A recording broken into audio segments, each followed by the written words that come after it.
C'est pour moi une grande joie, bien sûr, de vivre mon ministère comme prêtre diocésain et curé de paroisse. Et régulièrement, il est nécessaire pour un prêtre de faire le point. Et donc, j'ai choisi cette année, aidé par mon père spirituel, de faire les exercices de Saint Ignace. Et j'ai été heureux de les suivre ici, dans cette maison de Chabeuil, pendant 5 jours. Je vivais un certain désordre dans ma vie familiale et professionnelle. Sommé par mon curé de paroisse de me convertir, sujet que je n'ai pas tout à fait compris, j'ai décidé de faire une retraite. Je vais appeler une retraite de discernement. Alors si je suis venu faire cette retraite ici, c'était sur l'invitation d'amis qui m'en avaient parlé.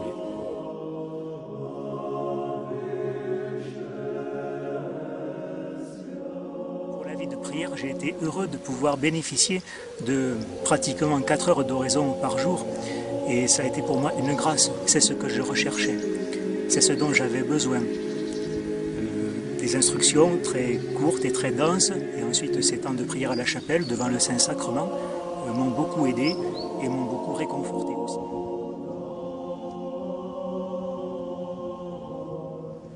Donc avec un esprit un peu en désordre. Et j'attendais en fait une conversion fulgurante, un peu le rayon vert qui vient vous donner la foi. Et en fait pas du tout.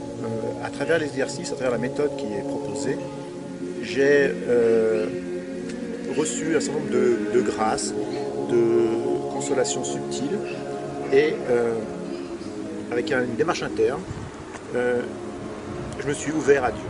Et il y a 2 choses qui m'ont beaucoup marqué, c'est un certain sens, j'ai redécouvert un certain sens au mot amour et au mot joie.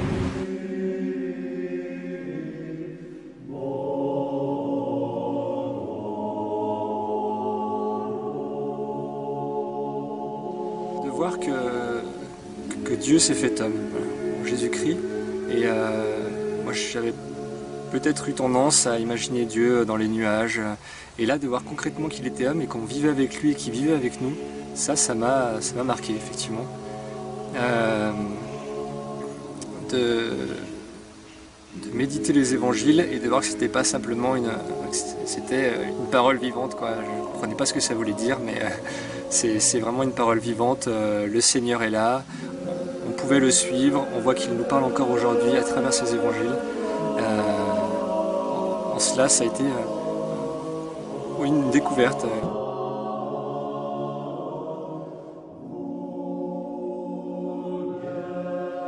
C'est tellement beau que beaucoup plus de personnes puissent découvrir l'oraison à travers les exercices de Saint Ignace, cette méthode tout à fait vivante, méthodique, qui permet de s'approcher de Jésus dans ce cœur à cœur tout simple avec lui.